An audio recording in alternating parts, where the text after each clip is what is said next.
চাপ প্রয়োগের বিষয় কিংবা একটি চাঁদাবাজির বিষয় কিংবা একটি মিথ্যা মামলার বিষয়, এসব বিষয় আমরা শুনতে পাচ্ছি এবং দুদক দিয়ে এই কাজটি এখন আসলে করানো হবে।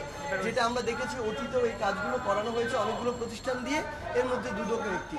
আমরা জাস্ট দুদককে স্পষ্ট ভাষায় জানাতে এসেছি আমাদের জায়গা থেকে যে আমরা ছাত্র জনতার গণ অভ্যুত্থানের মাধ্যমে 16 বছরের ফ্যাসিস্ট সরকারের বিরুদ্ধে গিয়ে যে একটি গণ অভ্যুত্থান ঘটিয়েছি, এই গণ অভ্যুত্থান আসলে এই স্পিরিট ধারণ করে না যে কাউকে আসলে মিথ্যা মামলা দেওয়া হবে রাজনৈতিক উদ্দেশ্য প্রণোদিত এরকম কোনো কারণে, কিংবা কোনো একটি চাঁদাবাজি করা হবে রাজনৈতিক পরিচয় দেখিয়ে, কিংবা চাঁদাবাজি করা হবে একটি হুমকি দিয়ে। যে কাজগুলো বিগত 16 বছর হয়েছিল সেই কাজগুলোর যদি অন্য একটি গোষ্ঠী আবার রিপিটেশন ঘটায়, তাহলে দিন শেষে আমাদের যে স্পিরিট সেই স্পিরিটের সাথে এই কাজগুলো সাংঘর্ষিক।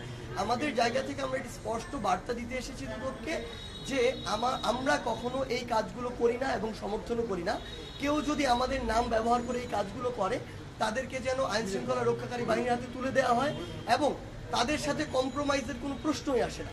যত স্ট্রংলি তাদের এগেনস্টে দাঁড়ানো যায় সেটি যেন করা হয়।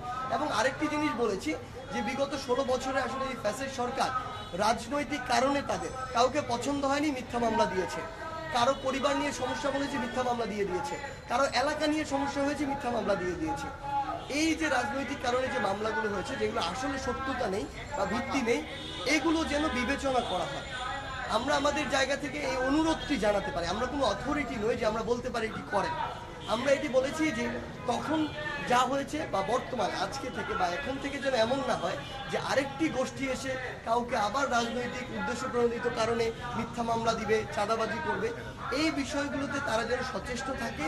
বিগত 16 বছরে যে তাদের যে ইমেজ সংকটটি তৈরি হয়েছিল এই কমিশনটির, তারা যেন এটি থেকে বের হয়ে আসতে পারে, ফিরে আসতে পারে এবং নতুন করে জনগণের কাছে যে আস্থার জায়গাটি সেটি যেন তৈরি হয়, এটি বলতে এসেছিলাম। আমরা বলতে এসেছি, তারা তাদের চেষ্টা করবে।